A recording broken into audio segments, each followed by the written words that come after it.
scratch. Hello friends, this is from Chambers and today we'll be continuing the discussion on physiology of blood pressure. And we yesterday read a mechanism, I think it was about the neural mechanism, how sympathetic nervous system is causing vasoconstrictor control and vasodilatory control. Okay. We draw some images yesterday. Okay. Second, I told you that we have another control, that is medullary control. Listen to this calmly. Okay.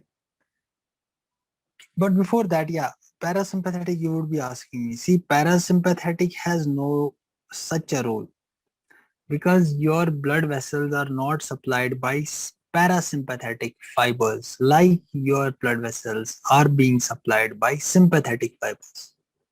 Okay.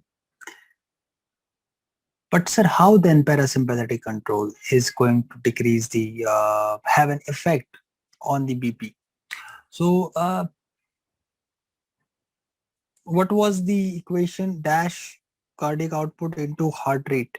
So who was dependent on stroke volume? Which BP? Which BP were you controlling? Systolic BP or diastolic BP?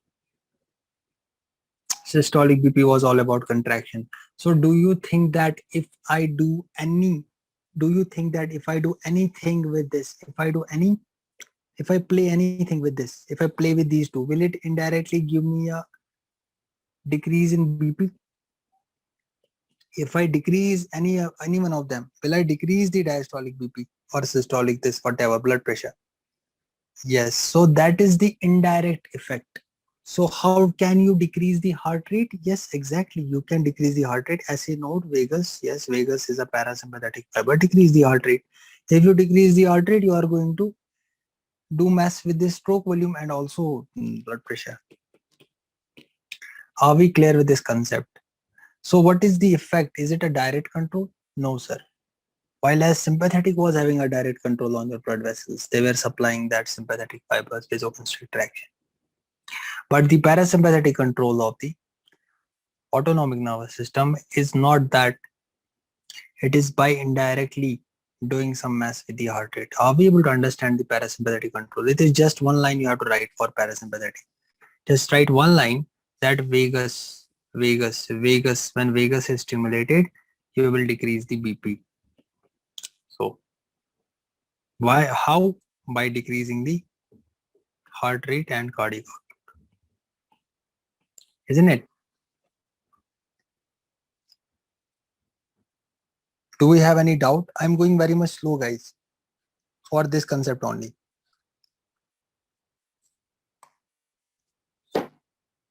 Now let us go to the medullary control. So in the medullary control, you have some medullary means you are going to medulla. Don't think adrenal medulla. It is medulla in your CNS, medulla. Okay. First you should be oriented. Otherwise you will be thinking about medullary control, adrenal medulla. No. Medullary control, we are right now talking about CNS mechanism. So you should not think, isn't it? See, there are some centers in the medulla. If I draw medulla, midbrain, pons, medulla, spinal cord. What? How will you speak? Midbrain, pons, medulla. Midbrain, pons, medulla. Okay, and this is your cerebrum. Cerebellum at the back. Cerebellum is here. This is the traditional way how we use in how we draw in how we do the neuroanatomy. This you will be getting again in the neuroanatomy. And this is the spinal cord. So who is the first connection you are getting to the spinal cord? Medulla, isn't it? Isn't it, guys? This is spinal cord. This is your all spinal cord. Okay. Now, if I take this medulla from the brain and I understand it, so I draw a big medulla. Medulla has some centers for your BP control. That is called cardiovascular center. It has cardiovascular center. Okay. This cardiovascular center will be controlling, this cardiovascular system will be controlling your blood vessels and your heart. Okay.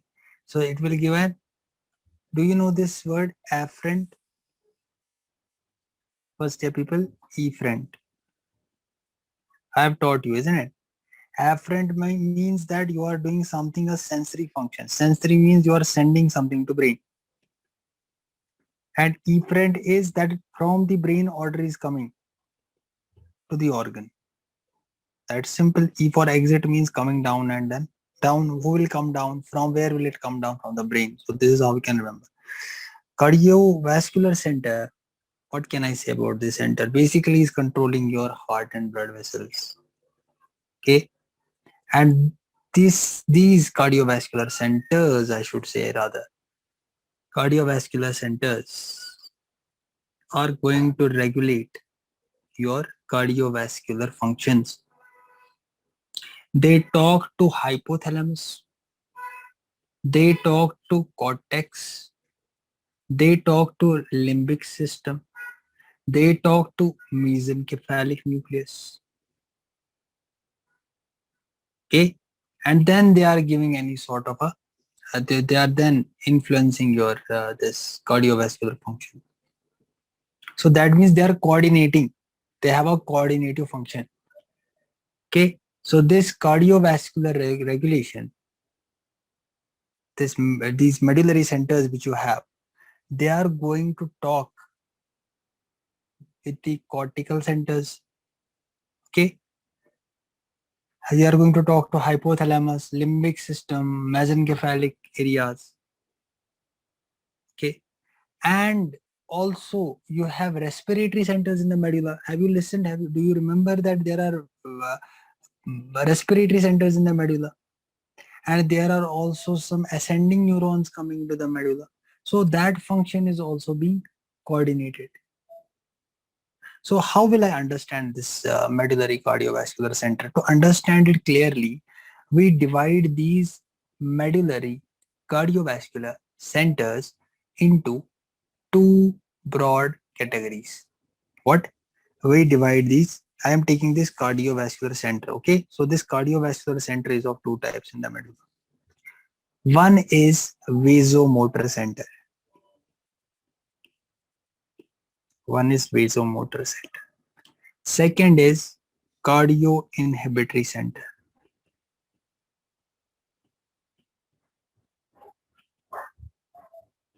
Okay. One is vasomotor center, that is called VMC. And second is cardio-inhibitory center. Okay.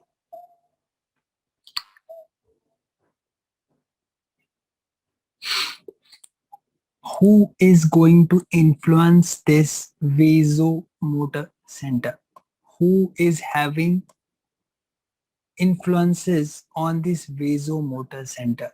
See, my dears, I would like you to write first the vasomotor center like this. Vasomotor center. And then this vasomotor center in the medulla. This vasomotor center is being influenced by, who will influence these vasomotor center? One will be a higher authority, isn't it? Higher than the medulla. Higher authority. So you should write higher authorities, higher centers. Which next? Oxygen deficit, lack of oxygen. Oxygen is not there, lack of oxygen. Thalamus.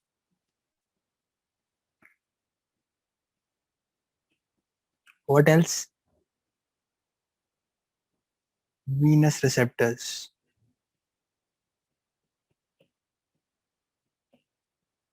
Venous receptors. Do we know those Pacinian corpuscles? Pressure receptors from the first chapter?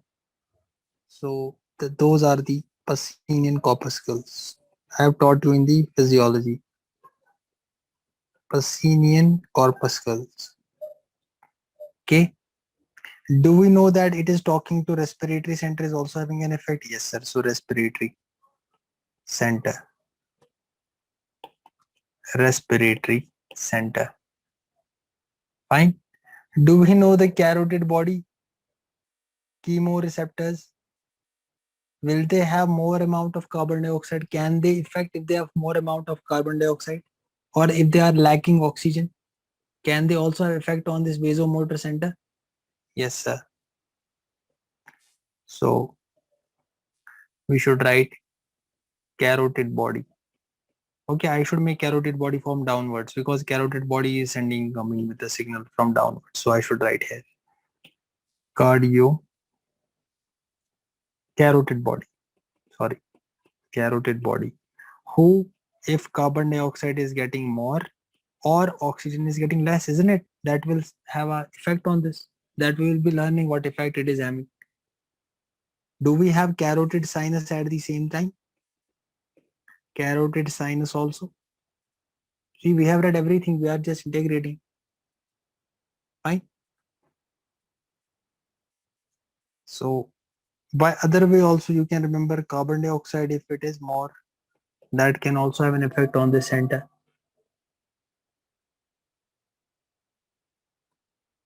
Okay. Now who is having this effect? First is we wrote the hypothalamus. Did we wrote hypothalamus? Okay, we have written this. So what they are doing is any sort of an emotional state will cause vasoconstriction. Okay.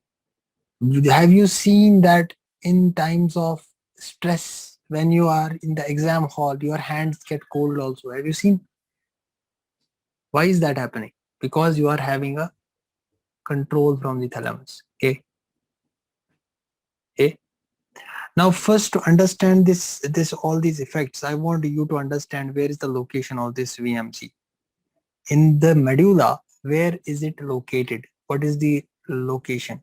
The location of VMC is in the medulla, the location of VMC. So you should write like this. So did we wrote VMC here? So you can write VMC. Location, write like this. Location. Location is rostral, ventrolateral medulla. Rostral, ventrolateral medulla. Can I write it in short? RVLM.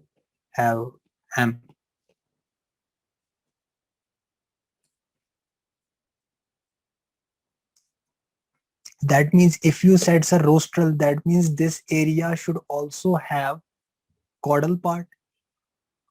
This area should also have caudal part. That means this area should also have intermediate part. Okay. So can I call those areas as caudo-ventrolateral medulla? Can I call those areas also as intermediate ventrolateral medulla? Can I call right now this area as rostral ventrolateral medulla? So I told you this VMC area, this area can be having rostral ventrolateral medulla. It can also have, this is by the way, giving you an extra knowledge here. This is by the way here in the side. It is also having what? Caudal area. It is also having intermediate area. Caudal, if I have to call its caudal part, caudal. Do we know from the anatomy caudal? We are going towards the tail part. Caudal means tail part. We are going towards the tail part, isn't it? Caudocranial, like you should remember. So can I say that is caudal ventrolateral part? If I have to say what is the part of the medulla, caudal ventrolateral medulla. Just telling the part name. Can I call that part of medulla which is intermediate as intermediate ventrolateral medulla? So they will write like this in the books. CVLM, RVLM. So will you now forget it? No, sir, it's so easy. This is IVLM. This is IVLM. Easy, yes, isn't it? So location of vasomotor center is in the rostral part of the ventrolateral medulla. It's not if they give you an objective, which part? Not in the caudal, not in the intermediate ventrolateral medulla. It is in the rostral part of the ventrolateral medulla. Are we clear? Okay. Now everything which is coming from this ventromedial, this RVLM, I will say RVLM. This RVLM will be sending some projections on the, do we remember intermediolateral gray horn? Very nice. Of what dash? Of dash? Spinal cord. So this RVLM is going to have, I'll be making the diagram later on, or I should make the diagram first. Okay. So if I am saying it is in the rostral, so should I make it in the front or in the back? If I am making a medulla, should I make this vasomotor center? I will give you three choices. Should I make it here? Should I make it here? Or should I make it vasomotor center I'm talking? Should I make it here? Should I make it here? Or should I make it here? Where should I make the vasomotor center? This is the medulla. So we make it here. This is your vasomotor center. Vasomotor. If you are not able to understand, it's okay. I'll be teaching you in the neuroanatomy. Okay, just remember that we are making VMC here. Fine. Now this VMC is going to send its projections. It's going to send projections. You remember like this, fibers, projections. It's going to send its projections. Okay. What is this pathway called? In which it is sending the projections towards the intermediate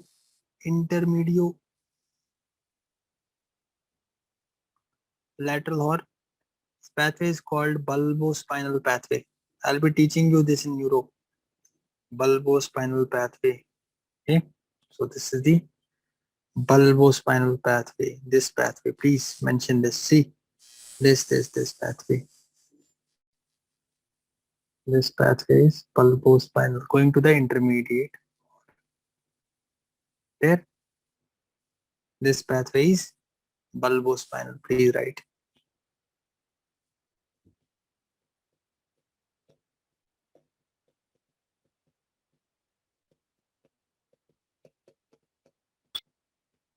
This is the bulbospinal pathway. Okay.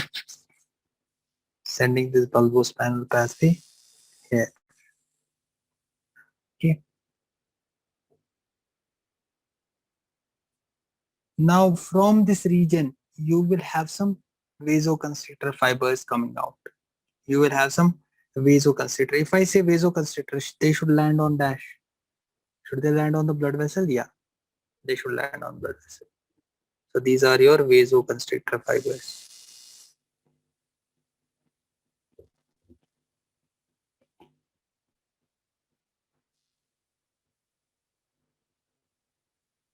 Vasoconstrictor fibers. Fine. Now what is this VMC doing? Sir, what is this VMC doing? See, VMC is basically sending some excitatory signals to the spinal cord. Okay, it is sending some excitatory signals to the spinal cord. Now the the firing which is being done by these vasomotor center is because of what do you think? I'm telling you, VMC is sending some excitatory firing to the spinal cord neurons. So who is going to, the question from my side is, who is going to have vasoconstrictor action?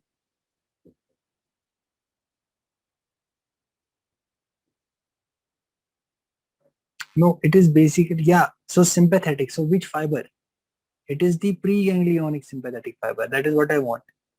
It is the preganglionic sympathetic fiber, isn't it?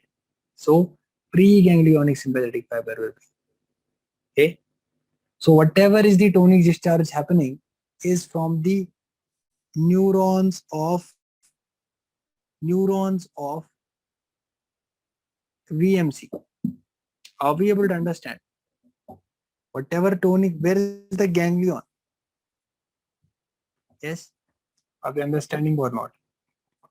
I am saying whatever discharge is happening, whatever, or I can say whatever vasoconstriction is happening, the vasoconstrictor nerves which are coming, which are also the sympathetic discharge, sympathetic vasoconstrictor nerve, is because of the discharge from VMC, preganglionic fibers, isn't it?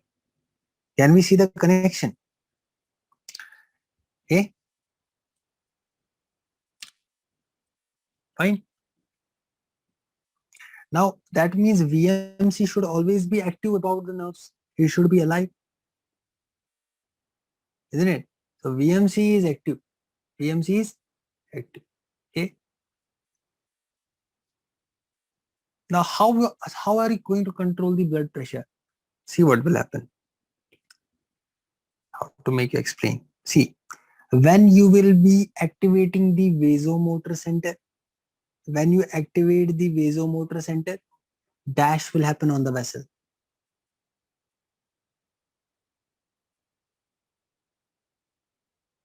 Will it at the simultaneous time cause cardio acceleration also? Cardio acceleration will also happen. So two things will happen if you stimulate the VMC.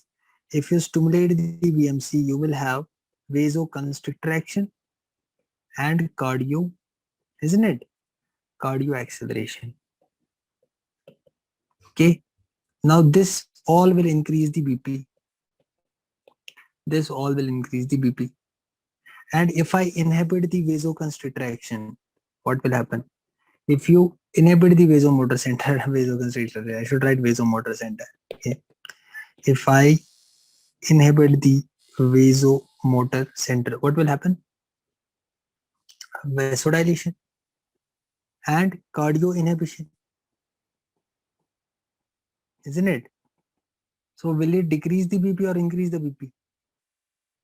Decrease the BP. This chart should be on your notebook.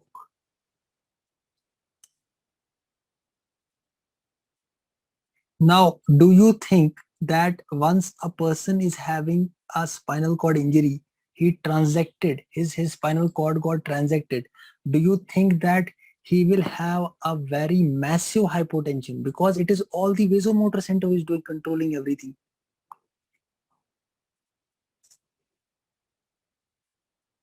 That means should you have a competent vasomotor center? Very nice answer. Now you are very much genius. Very much genius.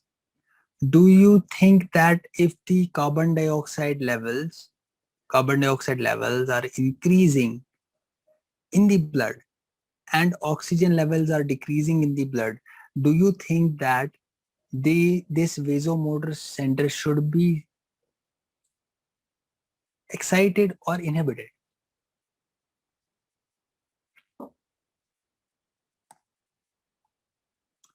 I'm just asking. Stimulated. Very nice answer. Beautiful answer. It should be stimulated. Your aortic and carotid should excite them. Okay. Chemoreceptors. We are talking about chemoreceptors. Chemo. Because carbon dioxide, oxygen is chemo. I did not talk about baroreceptor. So can I say this is the VC? Can I say this vasomotor center will be stimulated by chemoreceptors? That's what we wrote in the above. And can I say it is inhibited by baroreceptors? Why, sir? Baroreceptors will be only stimulated when you have a high BP. Isn't it? See how beautifully everything is working. Stretch, stretch. Do you remember the stretch? Yeah. Now you also have some ascending pathways coming. Do you know the ascending pathways which come to your brain? Like you have pain. For example, you have pain. What does pain do? Like we were watching that song, pain, person crying after the girl left him. So what was the pain? Pain was a excitatory pathway. So your pain pathway, they will stimulate this. Okay, vasomotor center. So ascending pain pathways, they will stimulate the vasomotor center. Okay, and also for example, your position of joints, like you close your eyes. Close your eyes, guys. After closing your eyes, do you know right now, close your eyes, do you know where your foot is? Do you know where your hands are? Closing the eyes without seeing, isn't it? Do you know that where your back is? Isn't it? This location of your joint, or you have this concept when your eyes are closed and you are knowing the position of your joints, your position of your musculoskeletal system. This is called proprioception. This is called, so proprioception will stimulate it, means signal should come to this place. So your uh, nerves carrying the proprioception, nerves carrying proprioception,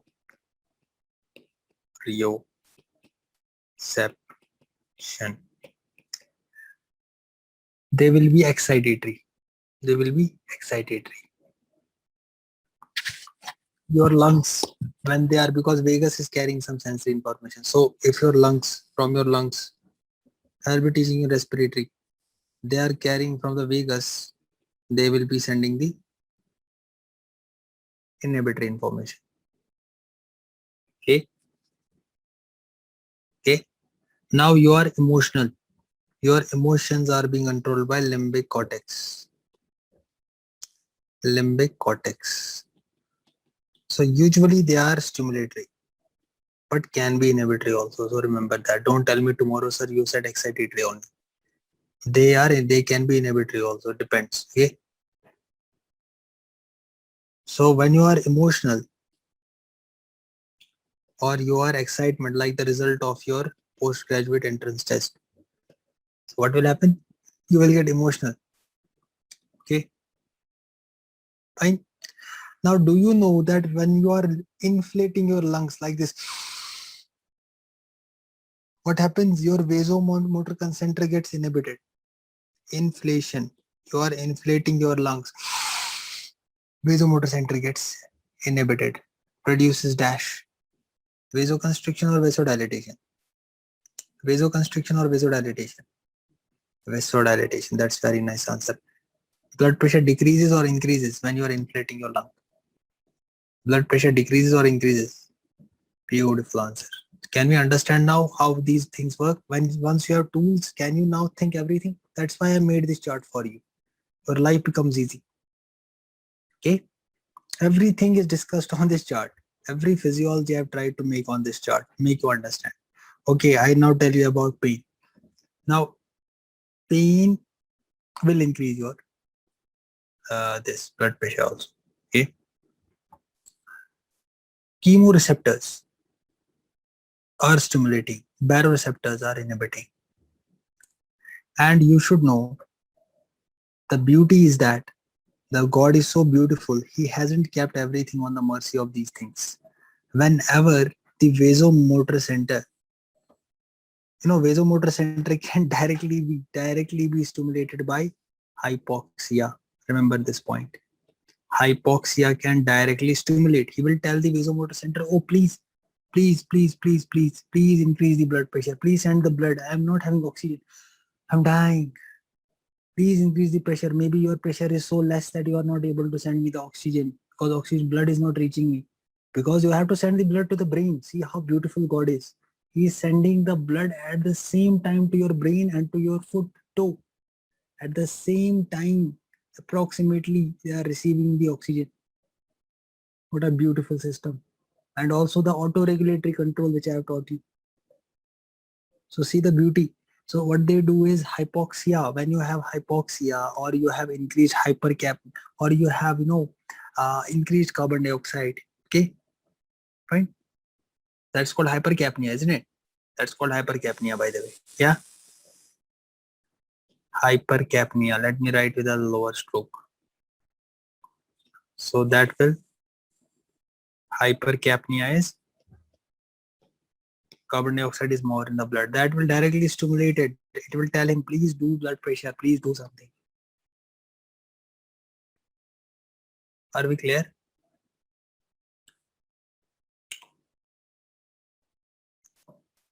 Now let us talk about the cardio inhibitory centers. Okay. Next center which we have is the cardio inhibitory center. So cardio inhibitory center is made by nucleus tractus solitarius. Next is cardio inhibitory center. Cardio inhibitory center. So this cardio inhibitory center is also in the medulla. And which nuclei are in this? You have NTS. I'll be writing the full form. Nucleus ambiguous, dorsal motor nucleus of vagus. So let me write the full nucleus of tractus solitarius.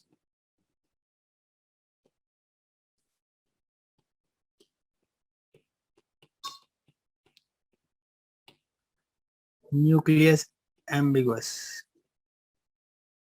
Don't confuse it with accumbens. It's ambiguous. This is your dorsal motor nucleus of vagus. Fine. What is cardio inhibition? Tachycardia or bradycardia? Cardio inhibition means tachycardia or bradycardia? Bradycardia, very nice answer. Cardio inhibition is, so if you stimulate the cardio inhibitory center,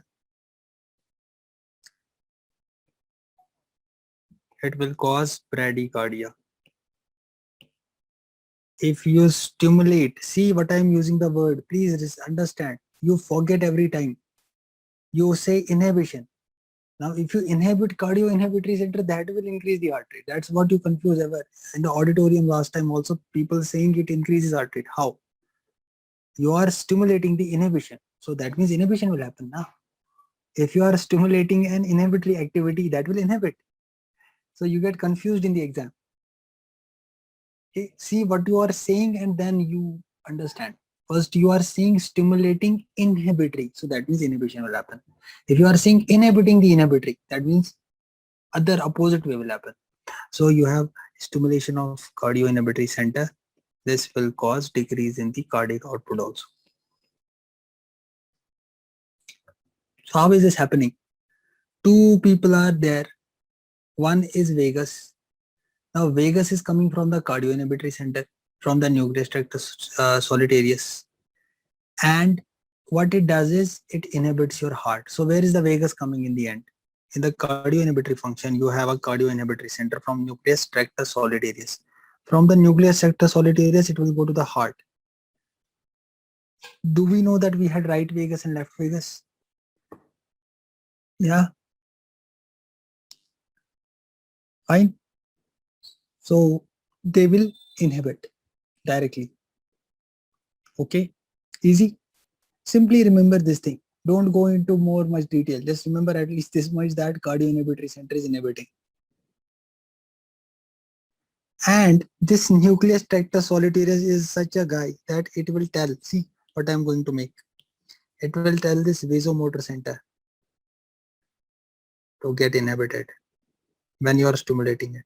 So it's doing two functions. Once by this way it is inhibiting the heart, and by this way it is inhibiting the vasomotor center. Dash will happen. Dash will happen. It is same happening in the medulla. See, this is all in the medulla. This much is in the medulla. So should I call it interneuron? Like intercom in the home? Like intercom in your 4 rooms at a home? Like I'm calling from this side to downstairs, yeah? To inhibit in the same house, we are telling to inhibit something, bring me some food, something like that. So it is telling the medulla itself in the second room. Same, everything is in the medulla, guys. We are in the medulla, but we are talking through the intercom. That is called interneuron.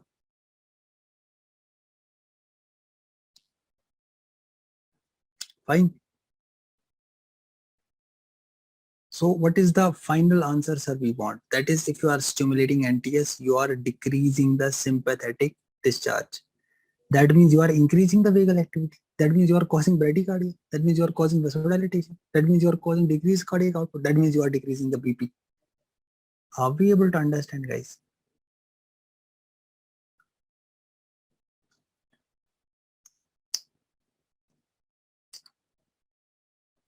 Fine. Now next control is the hypothalamus. What is hypothalamus doing? Hypothalamus, if you stimulate its anterior region, if I take nose, so anterior region, if you stimulate its anterior region, if you stimulate the anterior hypothalamus, it will cause hypotension. That is, BP will decrease and heart rate will also decrease. Okay. Now, if you stimulate its posterolateral part, this was anterior. Now, if you stimulate its posterolateral part, if stimulated, what will happen? Please make the diagram like this. Don't write in English. Try to make these simple. So this is anterior hypothalamus. Okay. If you stimulate this anterior hypothalamus, you will be having this. If you stimulate the posterolateral part, what will happen? This will again produce hypotension, but bradycardia, tachycardia, sorry, remember this. Okay. So posterolateral will have hypotension, tachycardia, but anterior will have hypotension but bradycardia. Okay. Now what is the effect of hypothalamus on blood vessel or blood flow? If I talk about the skin blood flow, okay, I should directly say it will have some effect depending. Okay, there is some effect with the skin cutaneous blood flow. Okay, and that can also change the BP. I'm not saying increase or decrease. I'm saying change the BP. Okay. Hypothalamus is also doing what is the first it was doing? It was doing tachycardia, bradycardia, hypotension, isn't it? Now I'm telling you about the cutaneous blood flow. Now I'm telling you what is the effect on the reflexes. So cardiovascular reflexes will be mediated by this. Like you had the atrial stretch reflex. Do we remember that? That will be mediated by hypothalamus. Okay. Okay.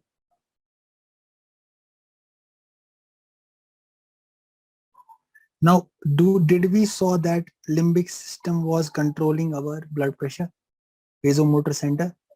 This limbic system and vasomotor center, this will be also mediated by hypothalamus. This is after right. And you also know that hypothalamus secretes ADH, isn't it? ADH. It is secreting ADH, or they will say they are producing. Okay. I'll be telling you those nuclei, all those nuclei, suprachiasmatic nuclei, everything. Don't worry about that. Just here we're concerned about the BP. So just remember ADH. What is ADH? Antidiuretic hormone. Antidiuretic hormone. Antidiuretic means it is inhibiting the diuresis. That means it is conserving water. It is conserving water. Will it cause a long-term regulation or a short-term regulation? What do you think? Long-term or short-term? It will come in the long term. Okay, it will come in the long term because it is useful. Basically, it is trying to conserve fluid. It is trying to conserve fluid, so it comes as a part of long term. So that's why I taught you those things, together, hormonal plus neural, hormonal, renal. So that's why I told you. Okay, so hypothalamus in that way we can take as neuronal. So see how you can understand now how you everything is right, isn't it? So that's what I want you to understand. You should not say that some book is wrong, some is something. It is that the way they are understanding things, the way they have that research and all that. Okay, everyone is trying to convey the same thing. Did I say there is a cortical control? Cortex, isn't it? So cortical control will usually be by motor cortex. That's right, cortical control.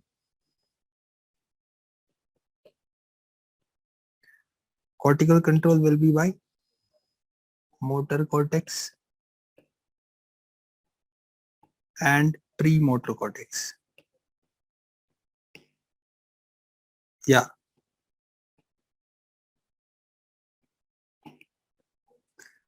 So premotor cortex. Okay. So they will also increase the BP. But you should remember, do you know the sympathetic vasodilator system? What was it coming from? Do we remember? Sympathetic vasodilator system. Where was the home? Origin, home. Beautiful answer. Now, can you remember that? Frontal control. Okay. So we'll be discussing more about this in the next video. Okay.